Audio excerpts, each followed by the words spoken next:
Madame, Messieurs, bienvenue sur i24 News pour votre émission spéciale Coupe du Monde. Le Brésil se réveille en état de choc ce matin après la cinglante défaite 7-1 face à l'Allemagne. Hier soir, une véritable catastrophe nationale. Alors on n'a pas le temps évidemment de faire une minute de silence car le temps qui nous est imparti dans cette émission est beaucoup trop court. Mais on va revenir largement sur ce match. L'Allemagne qui a donc composté son billet pour la finale et qui affrontera le vainqueur d'Argentine-Pays-Bas. Le match, c'est ce soir, on va parler de ça dans cette émission avec vous, Emmanuel Petit, bonjour. Bonjour. Et vous, Sidney Govou, bonjour. J'ai le plaisir également d'accueillir Jean-Claude Darmon. Jean-Claude, merci de me faire l'amitié de venir. Vous êtes le président de Jean-Claude Darmon Conseil. Et puis Pierre Sled. Président de Pierre Sled Conseil. Bonjour, vous êtes un habitué maintenant de cette émission. Merci d'être là. Vous êtes producteur de télévision. Voilà. Puis je rappelle à nos téléspectateurs, emblématique présentateur de l'émission Stade 2. Merci à vous, messieurs, d'être là. Un gros programme. Vous l'avez compris, on revient tout de suite sur cette première demi-finale qui a pris tout le monde à contre-pied.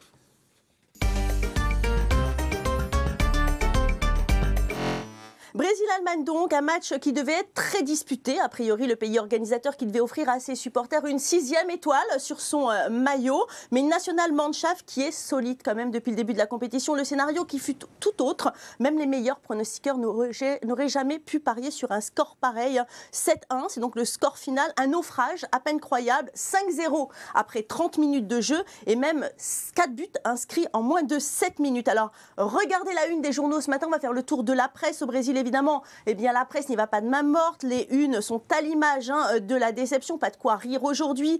Quelle honte, s'exprime le Correio, pour qui le Brésil a subi chez lui la pire défaite. Et puis, ce n'était pas la peine d'en faire tant. C'est ce que titre le journal économique Brasil Econômico, qui fait référence évidemment au coût pharaonique de l'organisation de ce mondial.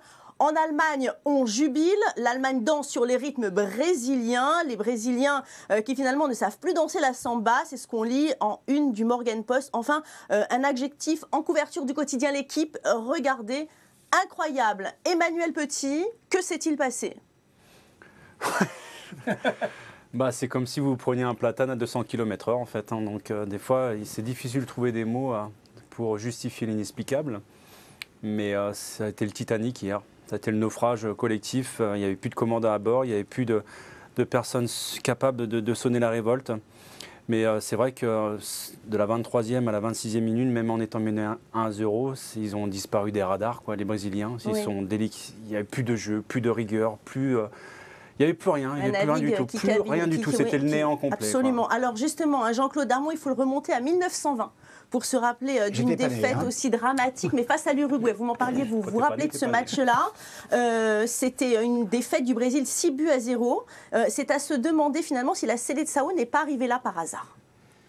Il n'y a pas de hasard, donc c'est clair. Dès le début, on savait que la formation brésilienne n'était pas extraordinaire. Elle avait des joueurs de grande valeur, quelques-uns de grande valeur, des attaquants pratiquement pas. Fred pose d'avant-centre, il y a de quoi mourir de rire, mais bon, il a été jusqu'au bout.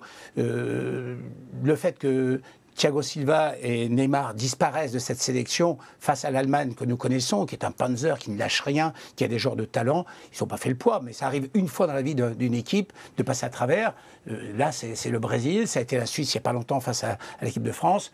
L'Espagne aussi. L'Espagne, exact, le Portugal, mais ils n'ont quand même pas pris 7 buts en demi-finale du mondial, ça s'est jamais vu. C'est incroyable un score comme ça, Pierre Sled. Alors on trouve toujours des explications après, évidemment c'est facile, mais enfin quand on regarde sérieusement cette équipe du Brésil, on a quand même Julio César qui est prêté par Queen's Park Rangers et qui joue à Toronto, il n'est pas titulaire, il a joué 7 matchs dans l'année, ça c'est le gardien de but. Vous avez Fred qui joue à Fluminense, qui a failli descendre et qui n'a quand même jamais été titulaire à Lyon, le temps qu'il y a passé exact. Quasiment. Vous avez à côté Hulk qui a une carrière extraordinaire quand on regarde de près. Il a joué 4 ans au Japon, ensuite il a joué 4 ans au Portugal et là maintenant il est en Russie. Il a 110 kilos de trop. Franchement, vous avez Oscar qui dort depuis le début du mondial, même si hier il a mis un but. Vous avez les deux milieux défensifs, Paulinho et Fernandinho, qui sont absents depuis le début du mondial. Et hier vous avez en plus Bernard qui aurait pu s'appeler Roger, c'était pareil. Oui, c'est vrai. Oui, alors justement, est-ce que vous pensez qu'il faut tout miser sur les épaules justement de Neymar et de Thiago Silva qui n'étaient pas titularisés hier? Finalement, c'est à cause de ça le problème? Le problème, oui, c'est qu'ils n'ont pas le choix. Ils ont seulement un grand joueur qui est Neymar qui a fait des différences depuis le départ et qui n'était pas là hier soir. Mais ouais, c'est une défaillance collective, footballistique et aussi mentale.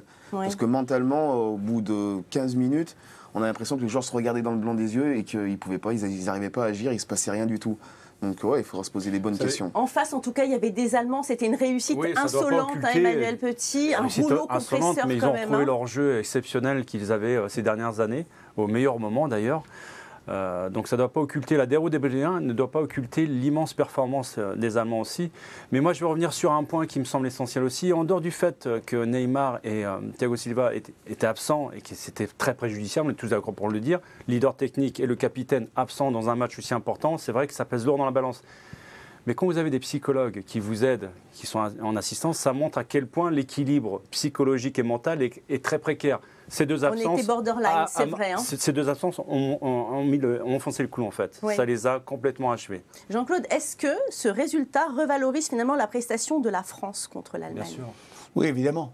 Évidemment, la preuve, c'est que l'équipe de France s'est bien comportée, l'équipe de France a eu des actions de jeu dangereuses, etc.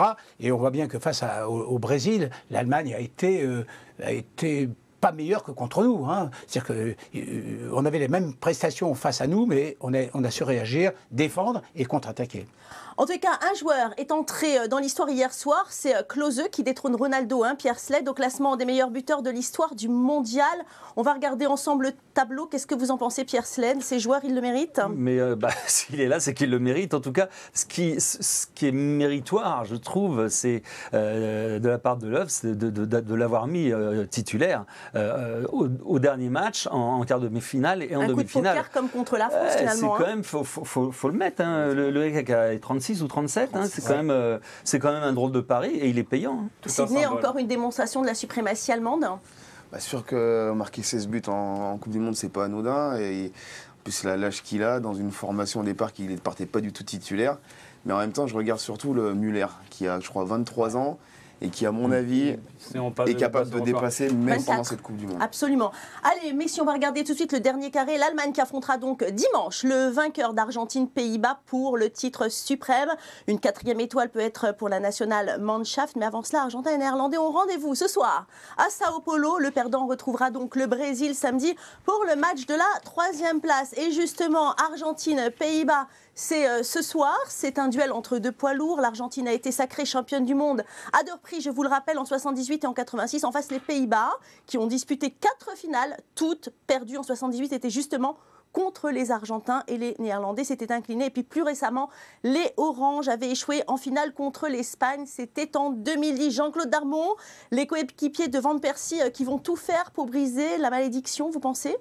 Moi, je crois au moins à la possibilité de la Hollande de gagner. Oui, vous y croyez, vous, Oui, j'y crois parce qu'ils ont un collectif très fort. Ils ont une volonté qu'on connaît des Hollandais qui ne lâchent jamais rien. Et ils ont en face une équipe argentine qui n'a pas été bonne jusqu'à maintenant, qui ont 2 joueurs vedettes avec Messi et Di Maria. Di Maria qui ne jouera pas, je crois, ce match. Il est blessé. Donc tout repose sur les épaules de Messi. Je suis convaincu que la Hollande va se qualifier. Oui, Pierre Sled, les Argentins qui n'ont pas vraiment convaincu, peut-être contre la Belgique. Oui, mais souvenez-vous, après le premier tour, franchement, il n'y avait pas une équipe qui se détachait, dont on se disait, vraiment, ils ont tout renversé. Même l'Allemagne, ils sont montés vraiment en puissance. Ils ont fait un match nul, ils sont quand même qualifiés difficilement face à la France. Ils auraient très bien pu perdre ce match. Et là, ils arrivent et ils sont en pleine montée. Et ils sont meilleurs depuis 3 matchs à chaque match suivant. Ouais. Donc, c'est pour ça que je pense qu'ils sont sur la bonne dynamique.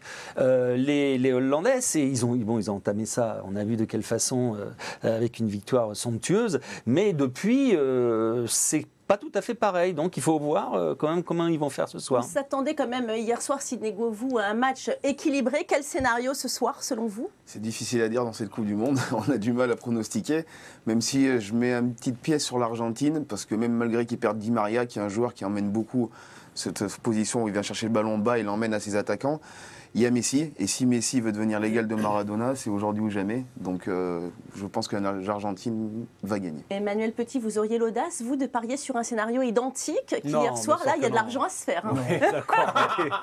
Paul Le Poupe est mort, donc ça va être compliqué pour nous, simple mortel, de pronostiquer sur une victoire aussi écrasante. Non, mais pour reprendre les propos de Sidney, l'absence d'Di Maria est quand même très préjudiciable. J'ai vu une équipe beaucoup plus cohérente et beaucoup plus équilibrée lors du dernier match de l'Argentine. C'était leur meilleur match. L'Argentine reste à ce jour l'équipe qui a toujours gagné ses matchs dans ce mondial. C'est la seule. On n'a pas oublié aussi que les Pays-Bas, sur les dernières rencontres, ont joué aussi des prolongations. Donc ça a duré aussi sur la longueur.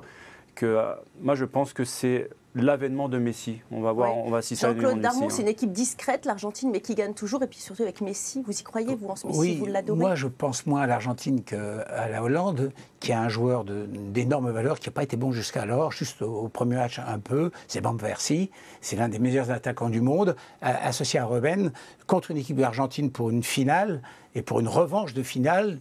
Moi, je joue les Pays-Bas. Bon, on va quand même voir les forces et les faiblesses de ces équipes. On va jeter tout de suite un coup d'œil sur la composition probable des Pays-Bas. Incertitude en défense avec Vlaar qui est touché au genou. Au milieu, Jan Maat est déjà forfait. Peut-être une bonne surprise par contre avec a priori le retour du milieu de terrain de Jong. Et puis enfin une incertitude en attaque cette fois-ci. C'est Van Persie qui souffre de troubles gastro-intestinaux. Vous pensez qu'il va être titularisé, Pierre, quand même? Ça, c'est des intox de dernière minute. On n'en sait rien. Probablement, il jouera. Franchement, un match comme ça, on fait en sorte qu'il puisse le jouer. Moi, là où je pense qu'il y a quand même des failles dans cette équipe des Pays-Bas, c'est à l'image d'un joueur comme Sneijder, que je trouve vraiment absent depuis le début du mondial et qui pourtant est censé jouer un rôle essentiel. En 2010 pourtant. Hein. Eh oui, mais il a 4 ans de plus. Hein. Oui. En tous les cas, il y a Robben et lui, il est toujours dans une forme éblouissante, hein, Sidney Govou. Il est même impressionnant. Je ne le voyais pas à ce niveau-là physique. Ouais, c'est qu'il enchaîne les courses, de longues courses. Il est décisif. Contre le Costa Rica, à la 120e minute, il a enchaîné des sprints. C'était assez impressionnant. Et malgré son manque d'altitude. Le Bayern a été champion assez tôt et s'est fait éliminer assez tôt aussi. Hein, ça doit jouer aussi dans la balance. Il a pu se reposer et arriver en pleine forme aujourd'hui. Sa mentalité a changé aussi. C'est plus le joueur vraiment porté sur l'individualiste. Alors c'est vrai qu'il est souvent porté à faire la décision tout seul. Mais je l'ai vu dans ses repositionnements défensifs, c'était un garçon qui est plus dans le sacrifice et vraiment il se fond dans ce collectif. Vous êtes d'accord, Jean-Claude? Totalement d'accord, il a raison. Il a complètement changé son système de jeu et il a pris à son compte cette équipe. Il est le patron de cette équipe aujourd'hui. Avant, c'était Van Persie ou Sneijder qui était... En tous les cas, les Oranges qui risquent de jouer sans leur défenseur, Vlaar, leur meilleur en tout cas, est-ce que ça risque de faire juste quand on joue face à Messi? C'est toujours juste quand on a un très bon joueur qui n'est pas là. Mais d'un autre côté, on l'a dit avec Sidney, il y a Di Maria qui est un joueur clé de cette sélection argentine qui ne sera pas là non plus. On ne peut pas non plus pleurer chaque fois sur un joueur qui sort, sauf quand c'est déterminant, comme ça a été au Brésil. Et Higuaín, elle a été très bon aussi leur dernier match, il ne faut pas l'oublier. Il y a Agüero qui fait son retour sur le banc, donc ils ont quand même des options. Alors on va regarder tout de suite la composition de cette équipe d'Argentine en face des Pays-Bas. Il y a donc l'Albiceleste. Alejandro Sabella devra aligner une équipe classique. Zabaleta, Garay et Rojo en défense. Au milieu, l'absence de Di Maria va être difficile quand même à gérer. Par contre, en attaque, Messi, Nguyen et Lavezzi qui devraient être alignés pour le plus grand malheur de Luis Van Gaal. Jean-Claude, sans Di Maria, ça semble quand même très compliqué pour l'Argentine. Il ne reste plus que Messi pour dynamiter cette défense. Vous pensez que ça va être suffisant? Non, il n'y aura pas que Messi. Higuaín a prouvé lors du dernier match que c'était un joueur sur qui on pouvait compter, que c'est un vrai buteur, qui donne beaucoup, qui défend aussi. Franchement, l'Argentine est une belle équipe. Je reste quand même convaincu que les Pays-Bas vont gagner. Parce que Pierre Sled, Di Maria était excellent jusque-là quand même. Il était remarquable le dernier match notamment, mais moi je crains quand même un match un peu fermé parce que ce sont deux équipes qui savent défendre. C'est une vertu retrouvée de la part de l'équipe d'Argentine notamment. Et je pense que le match d'hier va hanter un peu les esprits des deux entraîneurs et je pense qu'ils vont la jouer au départ très très prudent. Vous êtes d'accord, Sidney ? Pas tout à fait. Moi, j'ai pronostiqué une victoire un peu plus large de l'Argentine parce que je pense qu'ils vont se réveiller. C'est une équipe qui avance un peu cachée. On n'en parle pas trop. Ils ont eu pas des contre-performances, justement parce qu'ils ont gagné tous leurs matchs jusqu'à présent, mais ils font pas de bruit. Et je pense que c'est leur... c'est ça la stratégie finalement, d'y aller doucement mais sûrement, Emmanuel Petit. Je crois que c'est valable dans tous les domaines, non? L'important, c'est de se qualifier. Il a des références, bravo. Je parle en moi, j'aurais pas osé, oui, exactement, moi, j'aurais pas osé, mais bon. Alors, vos pronostics, messieurs. Jean-Claude. 1-0 pour les Pays-Bas. Moi, je vois un nul, un partout. Ouais. Sidney. 3-0 pour l'Argentine.